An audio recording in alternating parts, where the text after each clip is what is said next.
Radio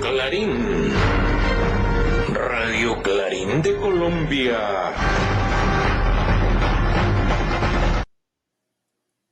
Buen día, apreciada audiencia. De nuevo con el noticiero Radio Clarín de Colombia de hoy, marzo 10 del año 2024. Hoy tenemos noticias desde Colombia, Argentina, Bilbao, Brasil, Puerto Rico y Suecia, entre otros. Estos son nuestros titulares. Compromiso irrevocable de atender a los más necesitados. En marchas de la oposición agredieron y amenazaron en Cali, Bogotá y Medellín. Ahí inclusive nuestro corresponsal Saúl Ignacio Peláez. Nuevamente sin elegir fiscal general de la Nación. Desatinada afirmación la de RCN, oiga pelado. Conexión del gas con Venezuela. La SAE entregó 8 bienes. Investigar corrupción. Novela del Gabo en Rusia.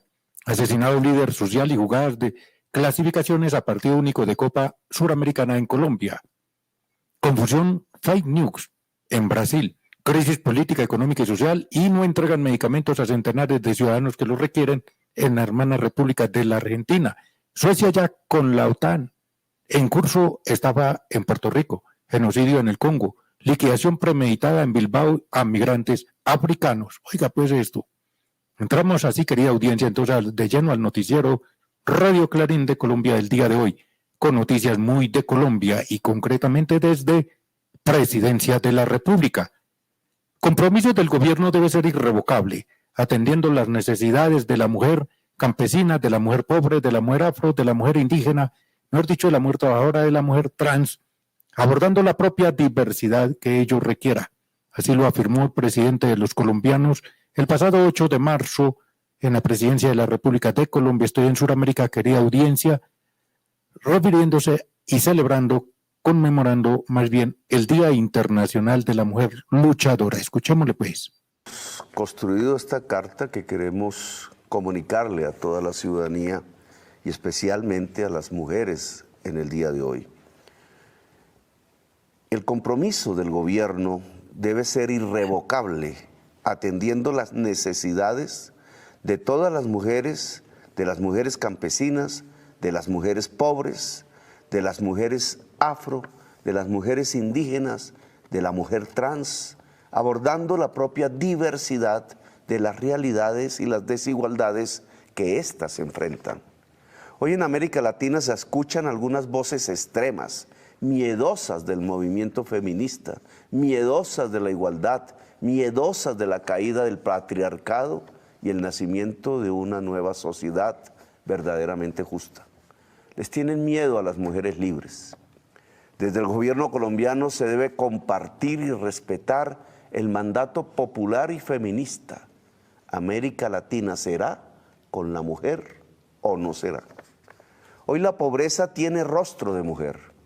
El enorme peso del cuidado del hogar y los hijos se ha reposado completamente sobre los hombros de las mujeres, generando injustamente una sobrecarga laboral, psicológica y financiera en el caso de las madres solteras. Esta es una de las razones por las que se crea una brecha de desigualdad que afecta más a las mujeres. Por este motivo, el gobierno del cambio ha priorizado a las madres cabeza de hogar con niños menores de 6 años para recibir una renta ciudadana de 500,000 pesos mensuales con el fin de alivianar esa carga y disminuir la pobreza.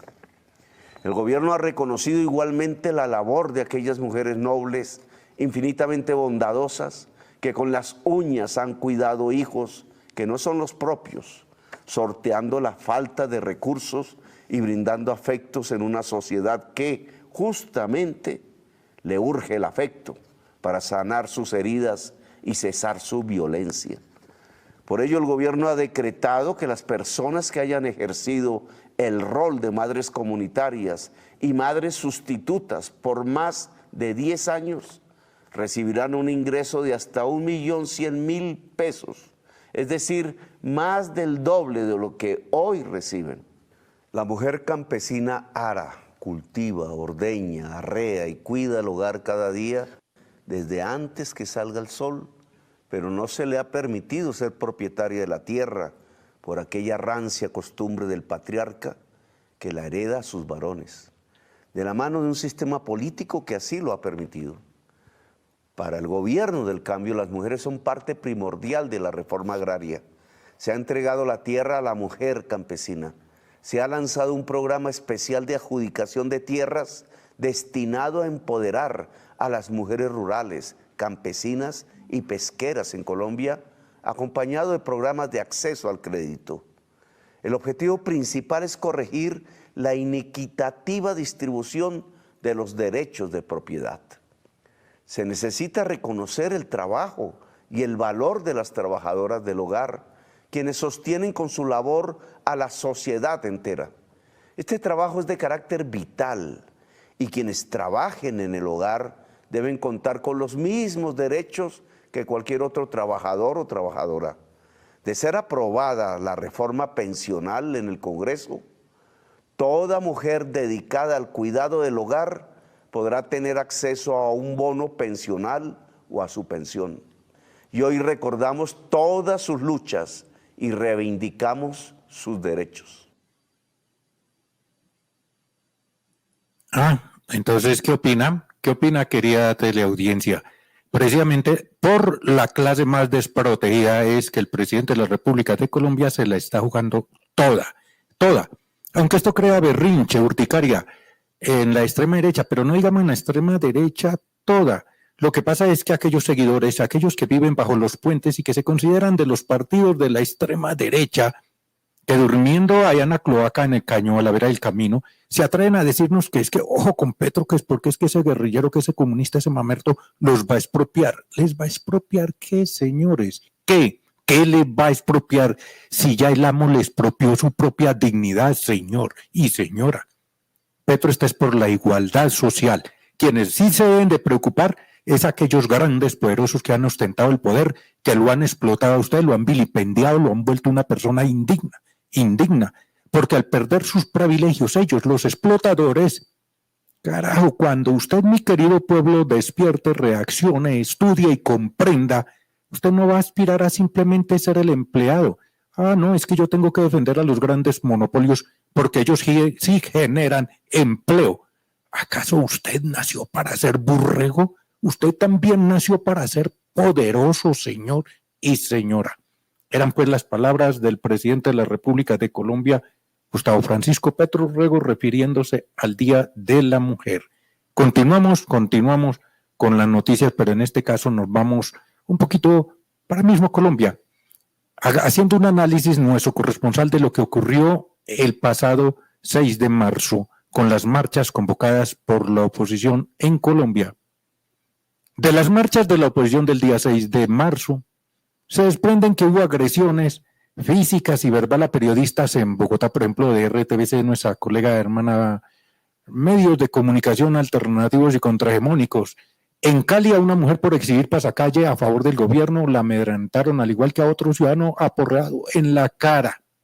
Mientras que en Medellín agredieron a nuestro corresponsal Saúl Ignacio Peláez Arango por estar transmitiendo. Simplemente por estar cubriendo, pero porque los manifestantes le conocían de qué línea política es, entonces lo agredieron cuando él de manera imparcial estaba y terminó cubriendo el evento en su totalidad. Así nos lo hace saber nuestro corresponsal desde Medellín, Saúl Ignacio Peláez. Adelante, Saúl, lo escuchamos. Buen día, amable audiencia, y un abrazo cordial. Las marchas del 6 de marzo convocadas por la extrema derecha a todo lo largo y ancho de Colombia dejan varios balances. Para el balance de los organizadores se sobreentiende que las marchas fueron muy pacíficas y que transcurrieron con mucha normalidad. Sin embargo, hay que saber nombrar y entender que se presentaron agresiones a varias personas durante las mismas. Por ejemplo, en la ciudad de Bogotá, el periodista de RTBC, Jesús Garzón, fue sujeto de agresiones físicas y de palabra. En la ciudad de Cali, una señora, por mostrar las bondades de la reforma a la salud en una pancarta muy bien sustentada y muy bien hecha, fue objeto de amedrentamiento y agresiones verbales. Sin embargo, logró el objetivo de convencer a algunas personas sobre esas bondades. A otro señor, por sentir admiración por este nuevo gobierno, fue agredido físicamente y aporreada a la cara. Y acá en la ciudad de Medellín, a este servidor, quien hace esta nota, fue objeto de agresiones tanto de palabra y casi la terminan realizando de hecho. Aún con todas las dificultades presentadas y todo, se logró realizar la transmisión muy bien hecha, muy bien realizada. Un poco desde atrás se mostraron a todos los marchantes con sus consignas y arengas hasta el último, y se pudo realizar un editorial al final, porque de todas maneras así no lo exigió las circunstancias. De todas maneras, mucho por revisar, mucho por hacer, muchas actitudes, no solo como personas, sino como multitudes, se deben también revisar, porque todo pasa por las formas, la educación, los principios y los valores. Para Radio Clarín de Colombia, desde la ciudad de Medellín, les informó y comunicó Saúl Ignacio Peláez Arango. Hombre, lo difícil es esta tarea de la comunicación social. Una tarea muy delicada, sobre todo cuando se es objetivamente periodista y comunicador social, sin parcializarse por alguna de las tendencias, porque allí nuestro corresponsal estaba y estuvo y seguirá cubriendo los eventos de uno, del otro y del otro extremo.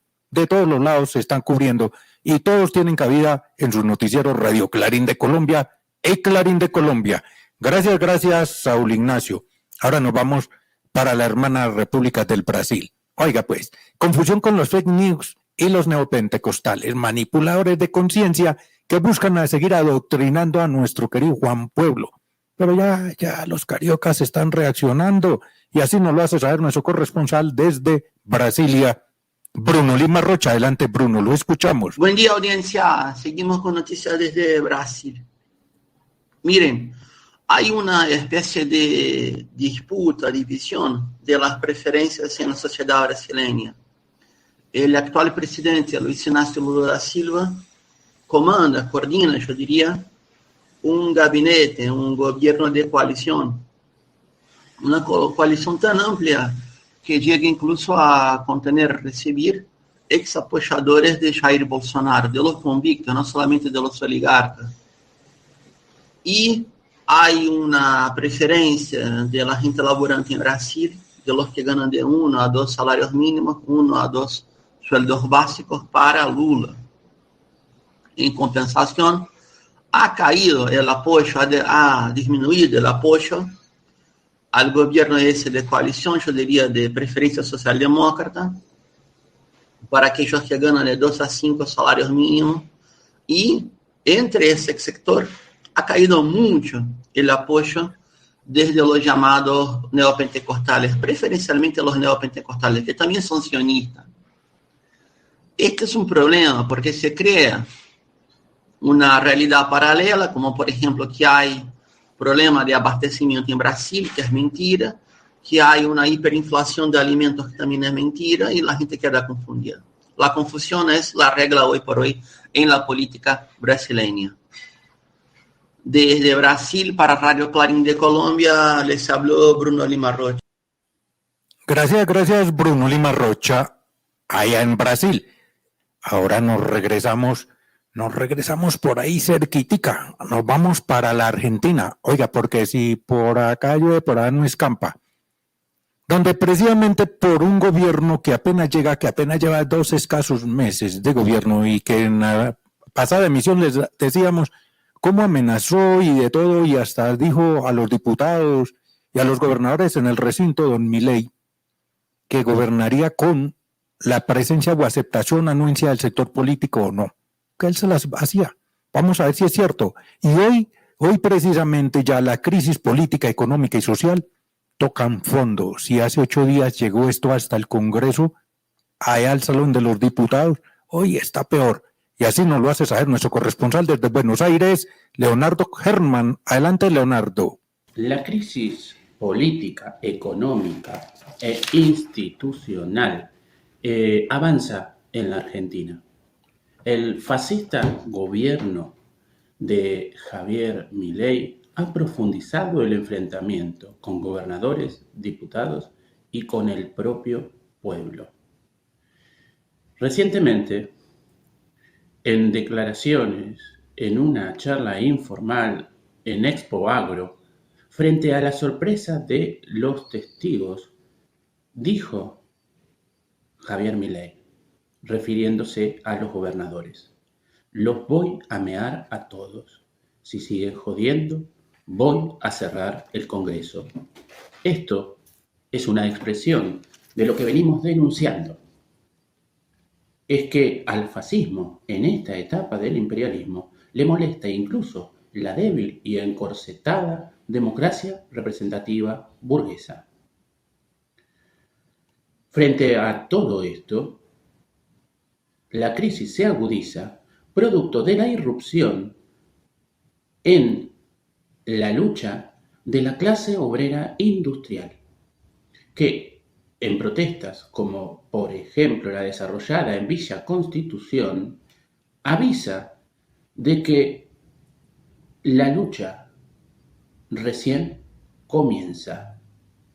Hoy por hoy se dice que se va a anunciar un paro nacional de la Central General de Trabajadores. Al gobierno fascista de Javier Milei, aislado y repudiado por amplios sectores de las masas, no le queda otra que radicalizar sus posiciones dictatoriales. Para Radio Clarín de Colombia, les habló Leonardo Germán.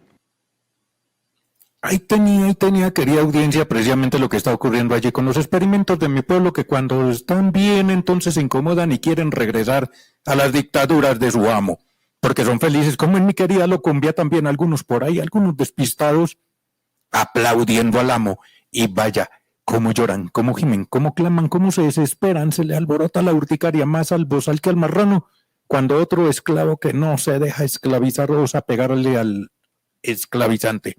Gracias, Leonardo Germán. Y ahora nos vamos para Suecia, donde el gobierno allí está de plácemes porque por fin, según ellos, están en el paraíso.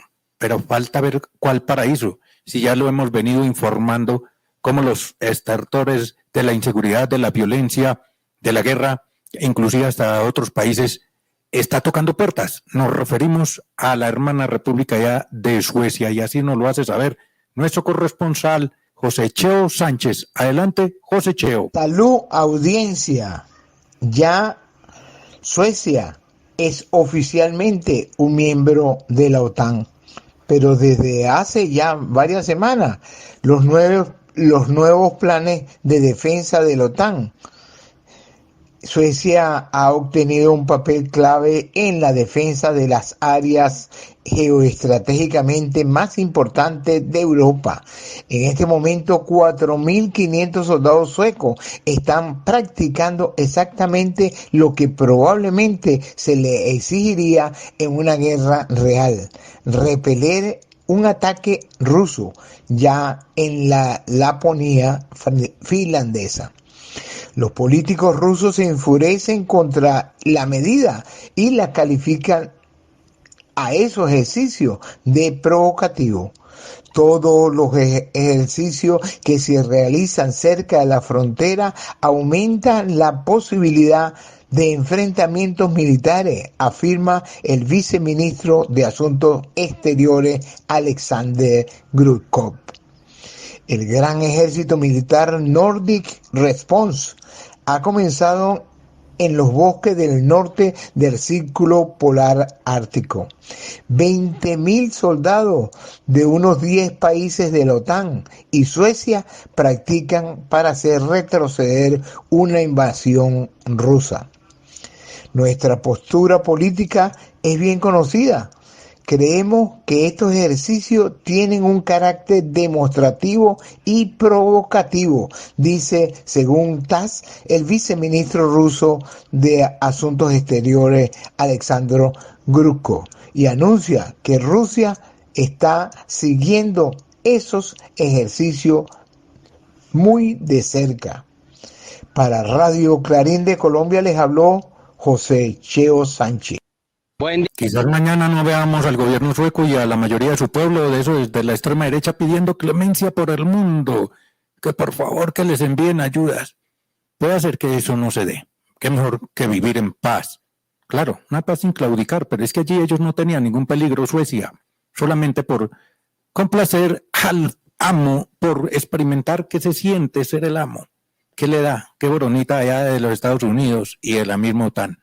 Les da miserias, señores, únicamente miserias. Gracias, José Cheo. Y nos volvemos para la Argentina. Regresamos para mi querido continente americano.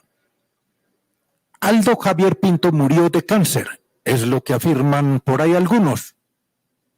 Pero esta no es la realidad. Murió por falta de los medicamentos que el gobierno de Milei se niega a entregarle a centenares de ciudadanos que claman por ellos y existen en los anaqueles. Pero ¿a dónde estarán yendo? ¿Por qué no se le dará al pueblo? ¿De qué manera los quieren subyugar? Y así nos los hace saber nuestro corresponsal allá en Buenos Aires. Claro, sí, ese. Alberto Más. Adelante, Alberto. Murió de cáncer. En realidad, murió a la espera de los medicamentos oncológicos que Nación dejó de entregar a cientos de personas en situación de vulnerabilidad y con enfermedades graves dentro del sistema de salud pública. En realidad, lo mató Javier Milei. Sigue la política de no proveer de alimentos a los comedores y ollas populares y continúa cerrando dependencias y oficinas que están relacionadas a la contención social de los más necesitados. A partir del 18 de marzo y por un mes, cierra a Sindar, la mayor planta siderúrgica de Argentina, producto esto de la caída de las ventas y todo el personal suspendido. La inflación en los 3 primeros meses del gobierno de Milei supera el 74%, aumento descomunal de precios, salarios y jubilaciones prácticamente congelados, despidos en el Estado y ya en el sector privado de la economía y caída estrepitosa de las ventas minoristas. En este panorama, intenta el gobierno acorralar a los gobernadores para achicar el Estado, asfixiando las economías regionales. Los voy a mear si no votan las reformas, dijo insultándolos. Los convocó para este viernes a una reunión, mientras en todo el país cientos de miles de mujeres salieron a la calle repudiando la política de género del misógino del presidente, que le pide consejos a su perro muerto a través de una medium, pero él pegó el faltazo a la reunión con los gobernadores, donde muchos no quisieron sacar los pies del plato. Mientras esta política está dirigida a quienes se ven totalmente beneficiados con la entrega de los recursos naturales y el desmantelamiento del Estado, que son los fondos de inversión, como BlackRock, que son los verdaderos titiriteros de este payaso funcional que está destruyendo el país. El pueblo es una olla a presión, pero sin conducción política, aunque ya se avisoran respuestas como los paros de los gremios que reclaman un plan de lucha y la gente saltando los molinetes del sistema de transporte en la capital porque no pueden pagar las tarifas. Reportó Alberto Más. Gracias, nuestro compañero y corresponsal allá en Buenos Aires, Alberto. Una situación difícil para los argentinos. Bueno, dicen que uno recibe lo que se merece. Eso eligió nuestro hermano pueblo allá en Argentina. Quizás recapaciten pronto, que no seamos demasiado tarde. Bueno, nos vamos regresando para Colombia, carajo. Nuevamente en Colombia, al parecer, los togados, los de la corte, que quién sabe cuánto llevaron aprendiendo la O y luego el cero, no han podido estudiar todavía 3 hojitas de vida para reemplazar al fiscal general de la nación. ¿Será eso? Quiero creer que es esta primera hipótesis, porque otros me susurran al oído que no es que no hayan podido estudiar las 3 hojas de vida presentadas en la terna por el presidente Gustavo Francisco Petro Rego, sino que lo que ocurre es que ellos necesitan un fiscal que siga garantizando impunidad a los que ya sabemos, por los que está muy cuestionado el actual fiscal, el recién fiscal que salió y su reemplazo. Esa es la situación y así nos lo hace saber nuestro corresponsal desde Medellín, Saúl Ignacio Peláez Arango. Adelante, Saúl. Amable audiencia y un abrazo cordial para todos ustedes. Jueves 7 de marzo de 2024 vuelve y se reúne la Corte Suprema de Justicia. Vuelven a intentar hacer la elección de la nueva fiscal general de la Nación y sin embargo el resultado es el mismo de los intentos anteriores. No se eligió fiscal general de la Nación todavía. Otra vez pudieron los votos en blanco, otra vez pudieron los impedimentos, otra vez pudieron las recusaciones y en camino en ciernes. Mientras tanto está procesándose un nuevo proceso penal contra los magistrados que no han podido hacer esa elección de la nueva fiscal de la Nación y un proceso penal que está en proceso y en curso de darse ante la Comisión de Acusaciones de la Cámara de Representantes. Este intento de la nueva demanda contra los magistrados de la Corte Suprema de Justicia se está empezando a darse y a progresarse desde la sociedad civil, ya que se ve que al constituyente primario, que es el pueblo colombiano, se le está mamando una vez más, como se dice el dicho, el gallo.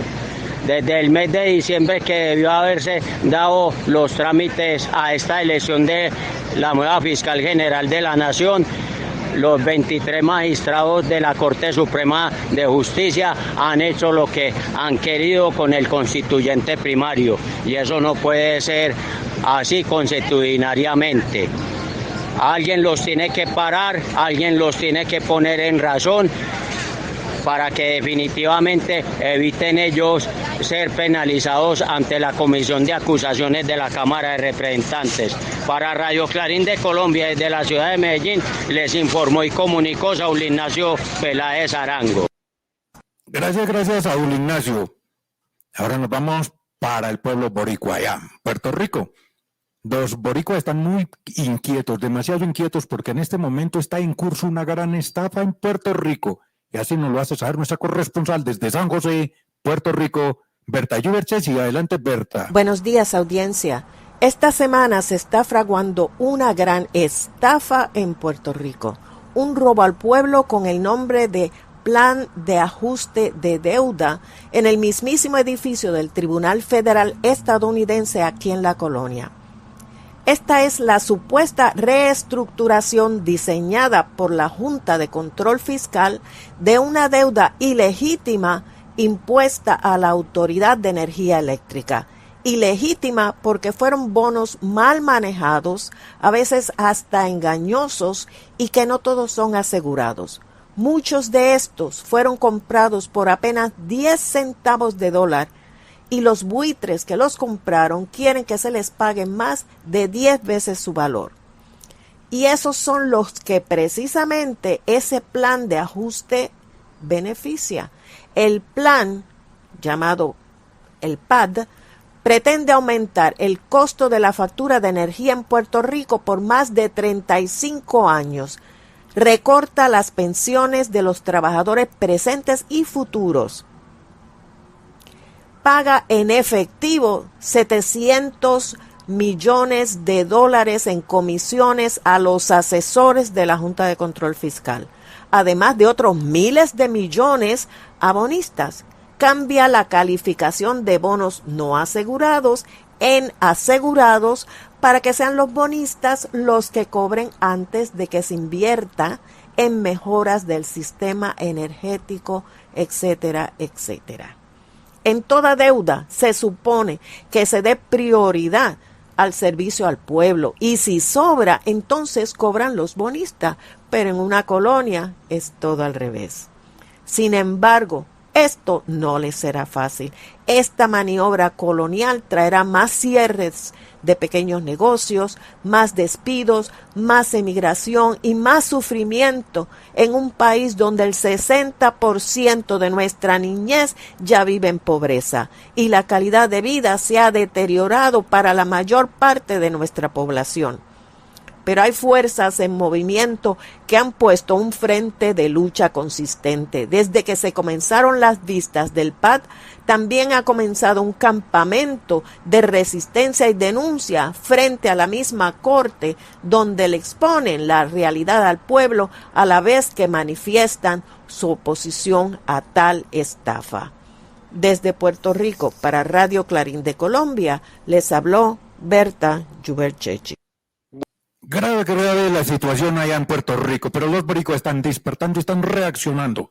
No tanto despertando, siempre ha estado despierto, porque recordemos a aquellos guerreros ancestrales. Lo que pasa es que han sido duramente reprimidos por el imperialismo norteamericano a través, y lo más triste es, a través de los vasallos mismos conciudadanos de Puerto Rico.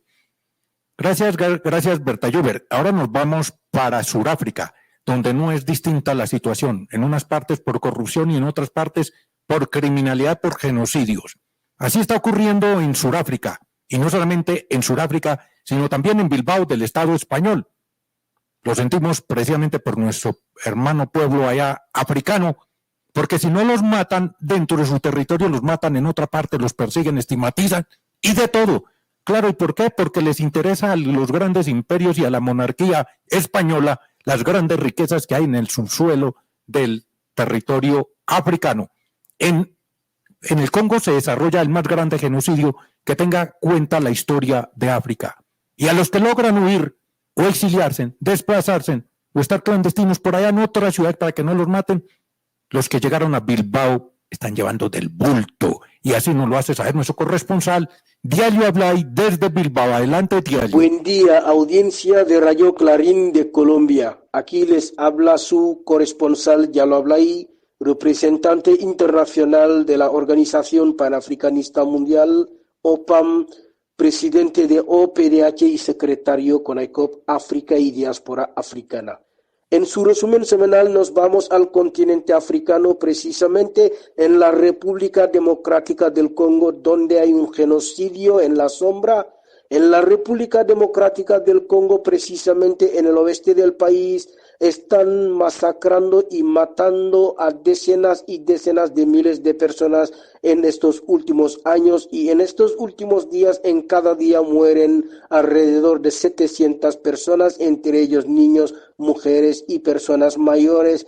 Entre todo este sufrimiento, la Unión Europea se le ocurrió ir a firmar con el país vecino Ruanda para facilitar la expoliación de los minerales y los recursos naturales africanos vía Ruanda, firmando un acuerdo con la sangre de los africanos. Queda claro que la Unión Europea lo único que le interesa de los africanos es mantenerles en la situación de la pobreza, mantener el caos permanente en África, seguir dominando y seguir doblegando a los pueblos africanos. Lo único que interesa son los recursos naturales africanos, pero las vidas africanas parece que no importan. A menudo hablamos del genocidio en Palestina. Está claro que todo lo que hablemos será poco para que cada día todo el mundo lo tenga más presente, pero es un grave error olvidarse e ignorar lo que está ocurriendo en la República Democrática del Congo, que es un genocidio en contra del pueblo africano. Y también una vez más aprovechamos a denunciar la génesis de una liquidación premeditada aquí en Bilbao, en España, en nuestra contra.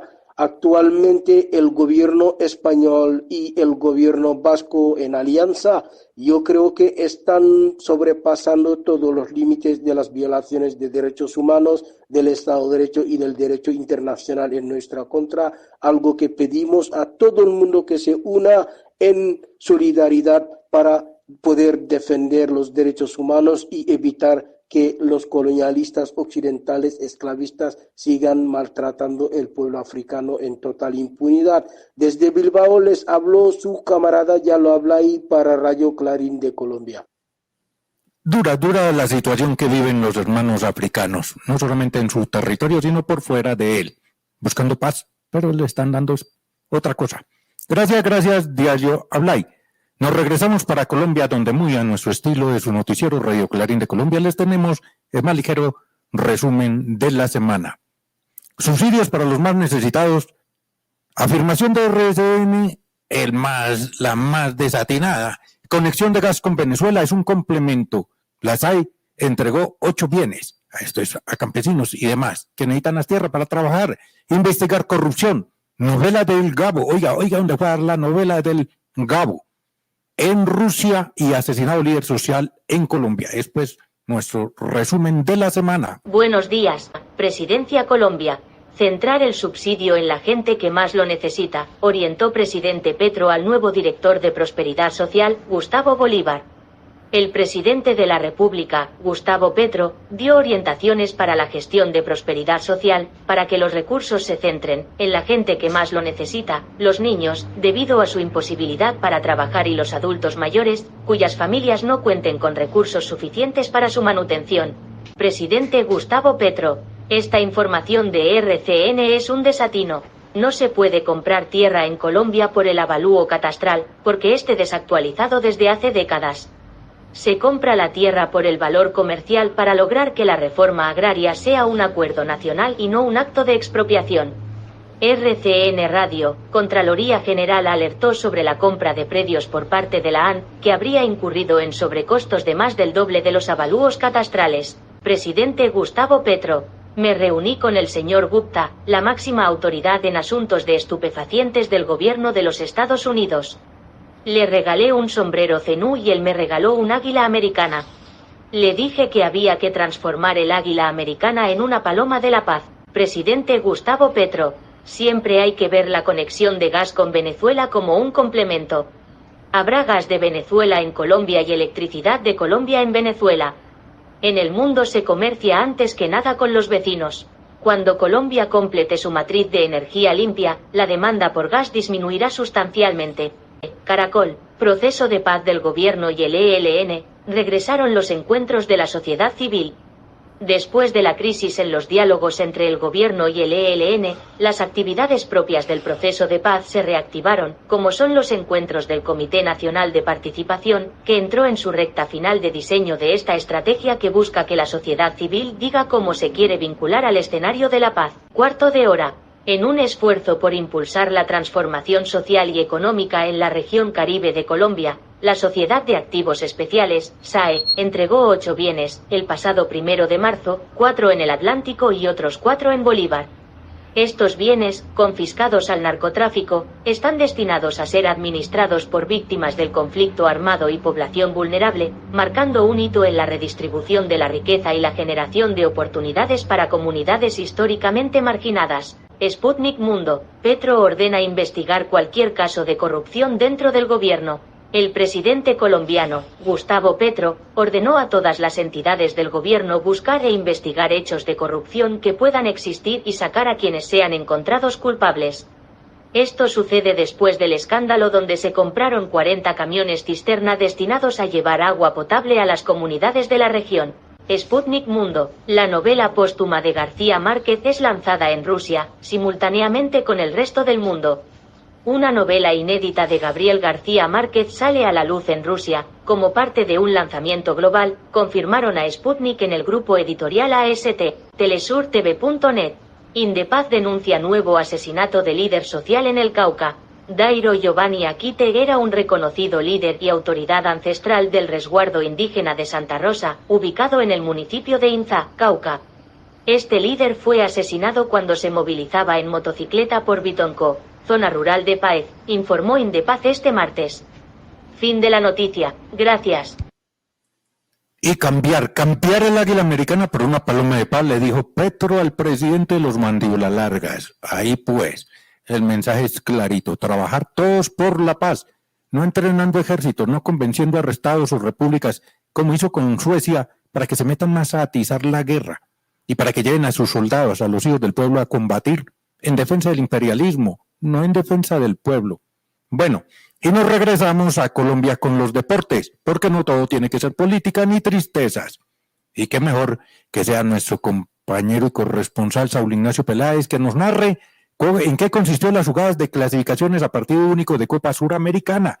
Adelante pues, adelante Saúl. Buen día, amable audiencia, y un abrazo cordial para ustedes con los duelos entre Deportes Tolima e Independiente Medellín. y Alianza Fútbol Club América de Cali se jugaron las clasificaciones a partido único de la Copa Suramericana para los equipos colombianos.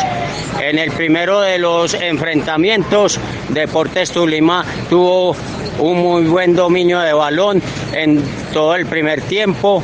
Llegadas al arco defendido por Eder Chaus, arquero del Medellín, que fue una figura bastante importante y con oportunidades de gol durante el primer tiempo que supo conjurar.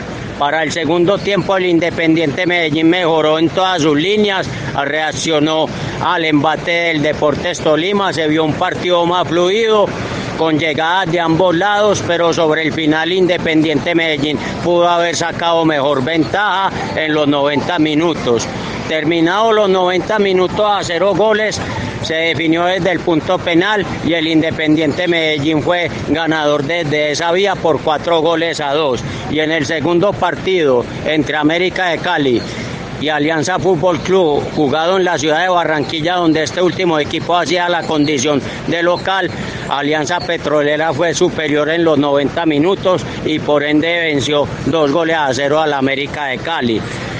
Total, que tanto Independiente Medellín como Alianza Fútbol Club avanzan a la ronda de grupos de la Copa Suramericana, que se debe sortearse a finales del mes de marzo que ya vienen y a comenzarse a jugar a partir de la mitad del mes de abril.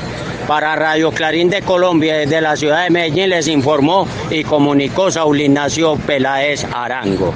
Gracias, Saúl Ignacio. Y así, querida audiencia, hemos llegado al final de esta emisión.